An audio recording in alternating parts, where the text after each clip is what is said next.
만나고 예수의 십자가를 의지하고 성령의 충만을 받고 사는 하루가 되게 하여 주시옵소서.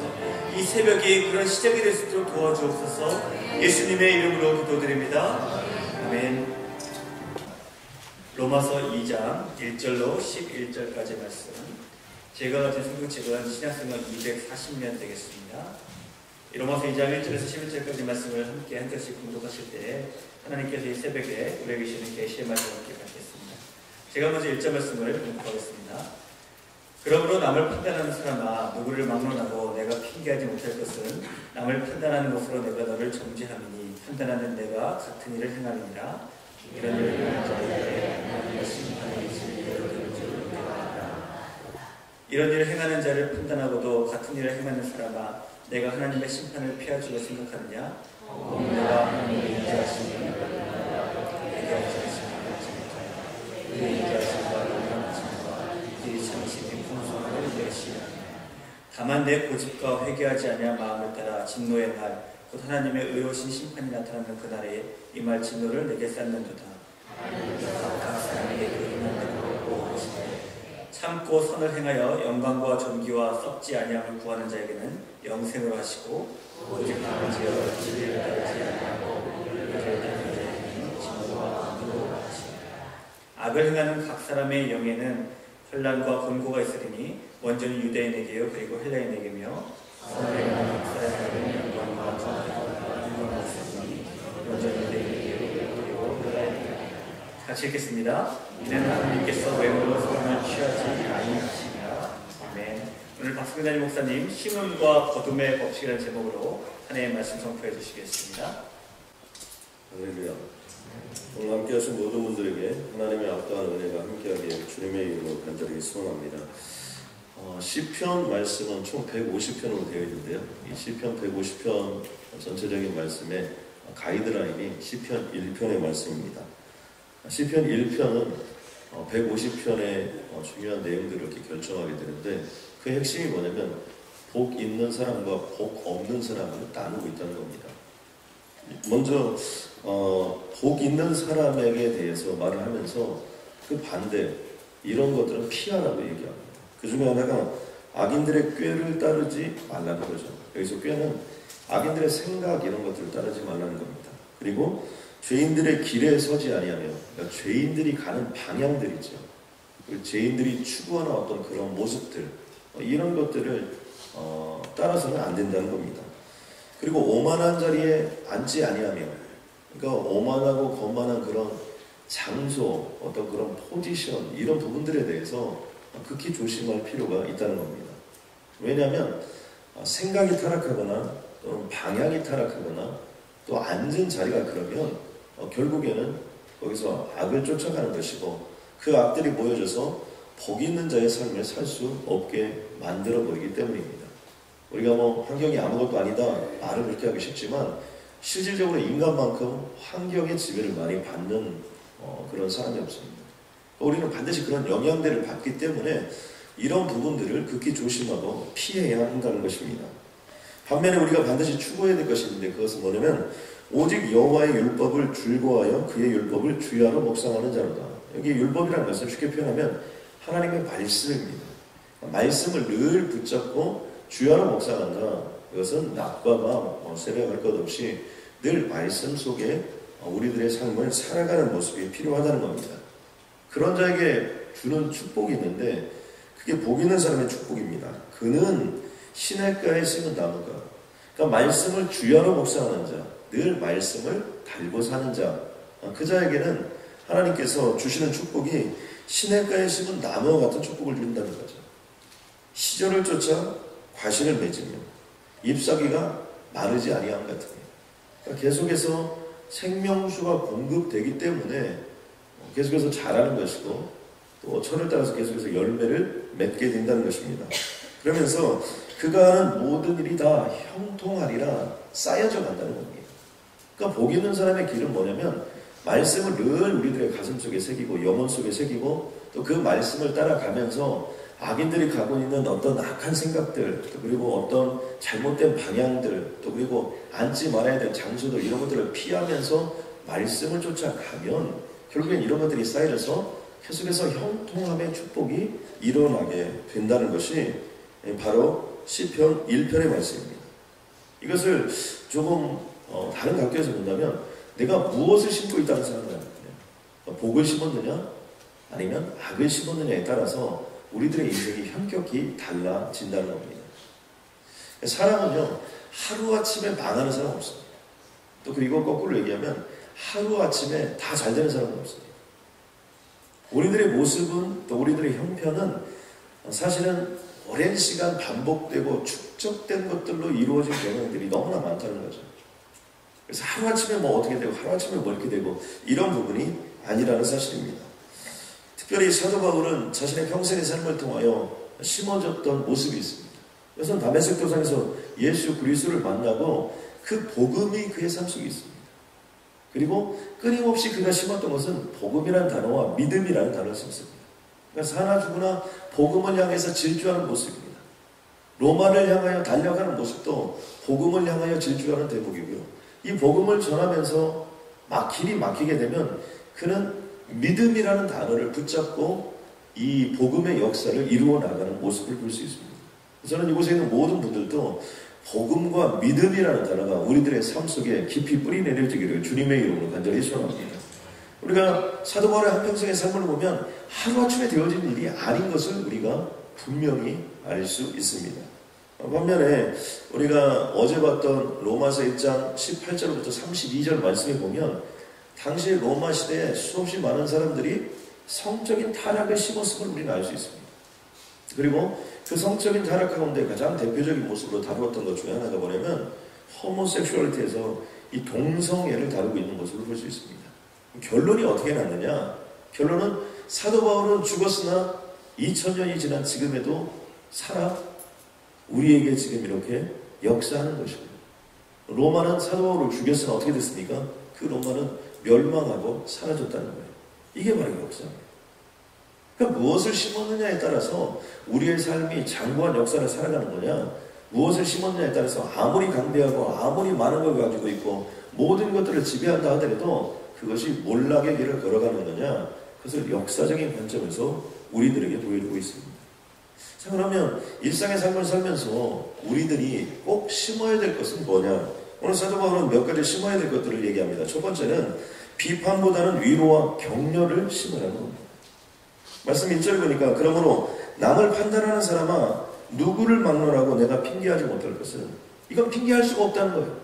절대로 핑계를 대서는 안 된다는 거예요. 그게 뭡니까? 남을 판단하는 것으로 내가 너를 정죄함이니 판단하는 내가 같은 일을 행함이니라. 결론을 얘기하면요, 함부로 비판하지 말라는 거예요. 함부로 우리 마음대로 생각하지 말라는 겁니다. 함부로 사람들의 인생에 대해서, 함부로 사람들의 삶에 대해서 결론 내려서는 안 된다는 거예요. 그 비판이, 그 판단이 결국에는 자기 자신을 해하게 할 수 있다라고 이야기하고 있습니다. 근데 비판이요, 심리학자들에 따르면 중독성이 강하다고 합니다. 주변에 이렇게 사람들을 보면 되게 비판적인 사람이 더 비판적이 될 가능성이 높다는 거예요. 왜요? 중독성이 강하기 때문에 이 사람들은 이 강한 얘기를 해야만이 테이스트를 느끼는 거지, 그냥 이렇게 마일드하게 부드럽게 뭐 이렇게 하면 이게 잘 안 되는 거예요. 이게 가슴에 와닿지 않는 거예요. 그러다 보니까 비판적인 사람들이 더 비판성이 강한 것이고 그 비판에 대한 중독성이 더 강하다 보니까 이 사회가 점차 그런 어려움 속에 처하게 됩니다. 저는 가끔 이렇게 정신이 몽롱할 때 댓글을 봅니다. 여러분 댓글이 무엇인지 아시죠? 신문에 무엇이 나오면 그 밑에 대해서 쫙 이렇게 글을 다는 거예요. 거기 보고 나면 정신이 먼저 들어요. 얼마나 이 댓글이 잔인하고 정말 상상할 수 없는 글들이 많은지, 내가 잘못하면 이렇게 된다, 이렇게 살아서는 안 되지 하면서 제가 정신을 반짝반짝 차리려고 노력하는데요. 이 다른 사람들을 비판하는 사람들의 특징이 뭐냐? 자기 자신에게는 관대하다는 거예요. 그런데 다른 사람에게 대해서는 엄격하다는 겁니다. 여러분 이거 꼭 거꾸로 하셔야 됩니다. 나에 대해서는 엄격하고 다른 사람에게는 관대해야 됩니다. 우리 다 같이 죄송해요 한번 따라서 하겠습니다. 그럴 수 있다. 예, 나에 대해서는 그럴 수 없다, 이렇게 잣대를 가지고 여러분 좀 엄격하게 자기 자신을 해야 되고, 다른 사람에 대해서 그럴 수 있다고 해야 된다는 거예요. 오늘 말씀 속에 보면 중요한 단어를 하나 얘기합니다. 그것은 뭐냐면 4절에 보니까 혹 내가 하나님의 인자하심이 너를 인도하여 회개하게 하심을 알지 못하여 그의 인자하심과 용납하심과 길이 참으심이 풍성함을 멸시하느냐. 그러니까 하나님은 우리를 길이 참으시고 용납하시고 풍성하게 채워주시고 모든 것들을 다 해주셨는데 우리는 어떻게 한다는 거예요? 우리는 삶에 대하여 인생에 대해서 비판적인 시각으로 다른 사람들을 몰락시켜 간다는 겁니다. 그렇기 때문에 우리들이 해야 될 일 중에 하나가 무엇이냐면 위로하고 격려입니다. 왜 요셉을 우리는 지켜 세울까요? 요셉이 애굽의 국무총리였기 때문일까요? 맞아요. 그러나 우리가 요셉에 대해서 지켜 세우는 이유가 애굽의 국무총리가 되었기 때문만은 절대로 아닙니다. 요셉은 복수의 칼날을 갈아야 되는 가장 중요한 시점에 위로와 격려로 모든 것들을 마무리 지었다. 정말 예수 그리스도와의 정말 표상과 같은 존재로 등극하였기 때문에 우리는 요셉을 늘 마음속에 흠모하고 요셉의 축복을 내려달라고 그런 것입니다. 요셉이 그의 아버지 야곱이 죽고 나자 형들이 다 무슨 생각했냐면 이제 아버지가 살아있을 때는 분명히 요셉이 우리를 건들지 못하지만 아버지가 돌아가시고 나서 장례 치르는데 형들은 모여서 무슨 생각을 했냐면 이제 요셉이 우리를 죽일 거다. 이런 데로 술술하고 있었습니다. 그때 창세기 50장 22절을 말씀해 보니까 당신들은 두려워하소서. 바로 그 시점, 이제 요셉이 복수해야 될 시점, 이제 아버지도 죽고 자신을 말릴 자가 아무도 없고 이제 그 형들이 자기에게 했던 13년의 원한이 다 사무쳤던 그 끊임없이 구렁텅이로 빠질 수밖에 없던 근본적인 원인을 제공했던 형들에 대해서 뭐라고 표현합니까? 내가 당신들과 당신들의 자녀를 기르리다. 형들도 보살필 뿐만 아니라 그 자녀들까지 내가 길러주겠다는 거예요. 그러면서 뭐라고 얘기합니까? 그들을 강복한 말로 위로해야 한다. 여러분 바로 이 사람이 누구냐면 요셉입니다. 여러분 그런 것처럼 이 땅을 살아가면서 비판하거나 여러분 함부로 사람을 판단하는 것 대신에 위로하고 격려하는 인생이 되시길 주님의 이름으로 간절히 소원합니다. 이번에 박수홍 장로님께 참 보니까요 참 좋은 것이 있더라고요. 그건 뭐냐면 정말 딸이 이혼의 시점에 가서 그렇게 어렵고 힘들 때 정말 본인이 다른 거 한마디도 안 하지 않았다. 그 딸을 사랑하고 하나님이 나를 얼마나 사랑했는가 그리고 너를 얼마나 사랑하고 있는가 끊임없이 위로하고 격려했는데 그 딸이 완전히 회복되어서 지금 하나님의 역사를 이루고 있다는 거예요. 저는 가끔 강사님들 이렇게 와서 말씀을 전하실 때 전부 다 잘되고 전부 다 끝내주고 이렇게 하면 이게 좀 그런데 정말 자신의 약점 같은 따님에 대한 그런 부분들을 얘기하면서 그 힘들고 어려운 과정을 위로와 격려를 통해서 회복이 돼요. 아멘입니까? 그러면 여러분 주변에 한마디 꼭 해주고 싶은 사람이 있습니다. 여러분. 그런데 그 사람은요 사실은 한마디 안 해줘서가 아니라 다른 사람들이 다 해주는 거예요. 그런데 본인이 잘 안 되는 겁니다. 그런 사람에게는 한마디 해야 되는 것이 아니라 위로와 격려가 필요한 사람이라고. 여러분 이것을 잊어서는 안 되는 겁니다. 또 한 가지는 두 번째로 뭐냐면 괜한 고집 피우지 말고 빨리빨리 회개하라는 거예요. 그러니까 무엇을 심어야 되냐면 고집을 심어서는 안 된다. 우리가 회개를 심어야 되는 자리들이 의외로 많이 있어요. 말씀 속에 5절에 보니까 이렇게 되어 있습니다. 내 고집과 회개하지 아니하는 마음을 따라 이렇게 되어 있어요. 우리들이요 고집을 피워요. 아집을 피워요. 회개하지 않아요. 결과가 어떻게 됩니까? 그날에 임할 진노를 내가 쌓는 거다. 우리가 이런 얘기 있죠. 매를 번다 이런 얘기 합니다. 그런 것처럼 계속해서 우리들이요 삶을 살면서 빨리빨리 회개하고 정리하고 또 다음 단계를 넘어가야 되고 이렇게 되는데 그러지 못하고 자꾸 그것들을 쌓고 쏟아서 어떻게 됩니까? 결국에는 그 진노가 쌓여져서 결국엔 죽게 되는 결과를 초래하게 된다는 겁니다. 여러분 인간이 어리석은 건 뭐예요? 계속해서 잘못된 길인지 알고 간다는 거예요. 모르고 가는 건 이치 오케이. 그런데 제가 제 자신 속에서 한계를 느낄 때는 언제냐면 이렇게 하면 안 되는 줄 알면서 왜 그랬을까? 그런 것처럼 안 되는 줄 알면서도 그 길을 걸어간다는 거예요. 최근에는 이 경제가 어려워지면서 미국도 그렇고요, 한국도 그렇고요, 일본도 그렇고 선진국들에서 많이 일어나는 것 중에 하나가 뭐냐면 묻지마 범죄들이 너무나 많이 일어난다는 거예요. 그럼 뭐 살인을 다 했는데 아무런 이유가 없는 거예요. 동기가 없는 거예요. 최근에 한국에서는 이 방화범들이 많이 있다. 최근에 뉴스에 보니까 울산 봉대산에서 16년 동안 방화가 일어나는데 한 달에 수십 차례 일어나는 거예요. 그러니까 현상금이 처음에는 많지 않았는데 이 방화범을 잡는데 현상금이 얼마 걸냐면 3억이 걸렸어요. 30만 불의 현상금이 걸린 만큼 아무튼 이 울산의 이 봉대산에서 아무튼 이 산불이 매일 일어나는데 지키고 별것을 다 해야 돼요. 못 잡는 거예요. 16년 동안. 여러분이 얼마나 어렵겠습니까? 그런데 그 별명을 어떻게 보면 봉대산 불다람쥐. 그러니까 분명히 불은 났는데 이거 없는 거예요. 그래서 오직 하면 불다람쥐. 다람쥐가 도망가면서 막 불을 내는 것처럼 그렇게 했다. 그런데 아무튼 산에다 CCTV를 설치하고 아무튼 16년 동안 별 노력을 다 했는데도 못 잡았는데 이번에 잡았습니다. 이 봉대산 불다람쥐를 딱 잡고 보니까 나이는 52세고 대기업의 직원이었어요. 알 길이 없는 겁니다. 표창장만 해도 얼마나 많이 탔는지 몰라요. 성실함으로 따지면 말할 수가 없는 거예요. 그 무슨 정말 그 세계적 2차전이 끝나고 아우슈비츠 포로 소형소를 만들었던 그 전범들을 재판할 때 전 세계가 경악을 했다고요. 왜 경악을 했습니까? 그 아우슈비츠 포로 수용소를 운영했던 그 하인이 이런 사람들이 얼굴을 보니까 너무나 평범하고 너무나 온순하게 생겼다는 거예요. 거기서 충격을 받았다는 거예요. 경악을 금치 못했다는 거예요. 무슨 머리 하나 뿌리나 가지고 수백만 명을 죽였는가 그런 게 아니라 너무 온순한 양같이 생겼고 너무 평범하게 생겼는데 어떻게 그런 일을 자행했을까? 이번에도 보니까 그렇다. 무엇을 상징적으로 보여주고 있습니까? 그것은요, 우리도 누구나 다 그럴 수 있다. 그런데 이제 이분을 실증 추진한 내용을 보니까 참 재밌는 내용이 뭐냐면 어떻게 그런 일을 저질렀느냐.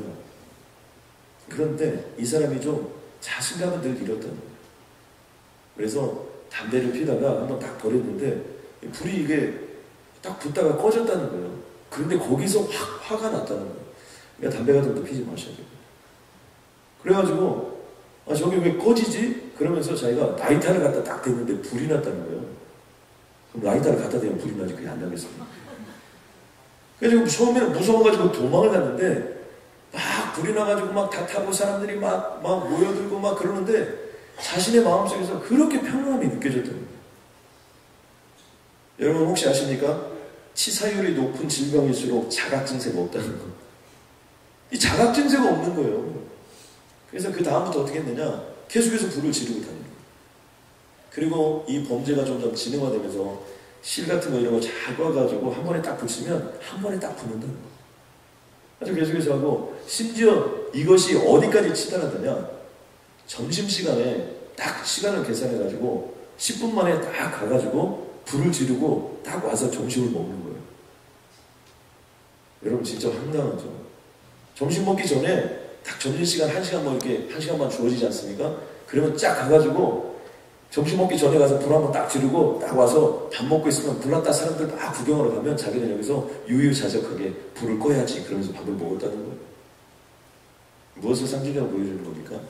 인간은요 누구나 다 아주 극도의 범죄 속에 빠져들 수 있다는 거예요.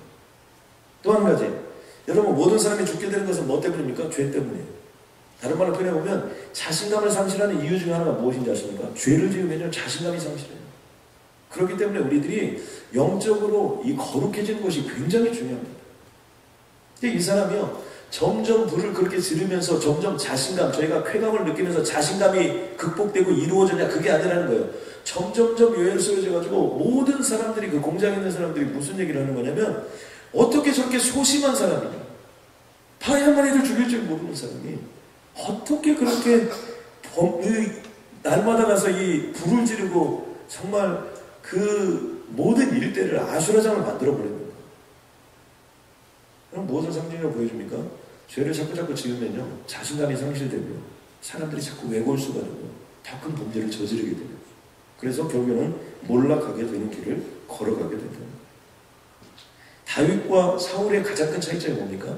다윗은 회개했다는 거예요. 사울은요 회개하지 않았다는 거예요. 그런데 어떻게 되는 겁니까? 회개한 다윗은 승승장구하며 하나님의 역사를 이루었고 회개하지 않는 사울은 어떻게 돼요? 정신이 미쳐버리잖아요.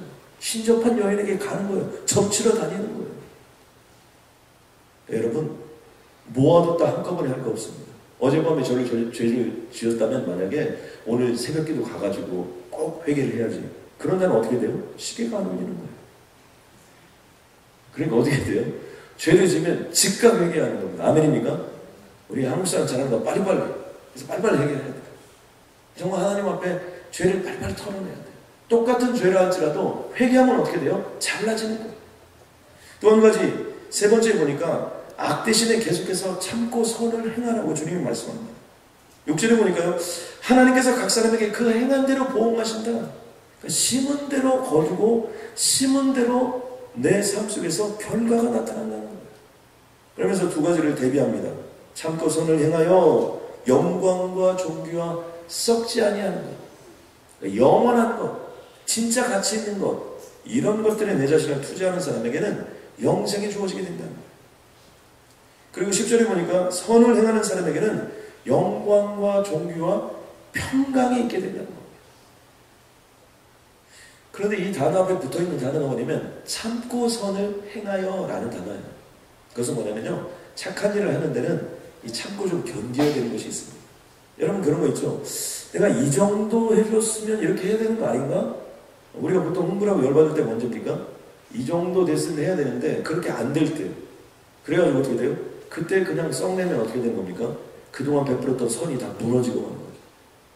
그러니까 선이라는 것은 끝까지 참고 끝까지 견디고 변화될 때까지 그것을 추구하고 나아가는 것이지, 내 성질이 닿는 데까지만 하고 더 이상 못 참겠다 그러면 안 된다는 거예요. 반대로 오직 당을 지어 진리를 따르지 않고, 여기 당을 짓는다는 얘기는 뭐냐면 사람들이 악한 행동을 할 때 절대로 혼자 하지 않습니다. 전세적으로 보니까요, 이렇게 각 나라마다 이런 깽단들이나 뭐 중국의 삼합회, 그 다음에 이탈리아의 뭐 마피아, 뭐 한국의 조폭, 이런 것들이요 없는 나라가 없습니다. 미국의 갱스터 없는 나라가 없어요. 그건 뭡니까? 악을 저지를 때는 항상 사람들이 모여서 함께 간다는 거예요. 혼자 죽지 않아요. 물귀신 작전이에요. 잡고 항상 같이 가는 거예요. 그게 악의 특징이에요. 악을 행하는 각 사람의 영에는 환난과 권고가 있다는 거예요.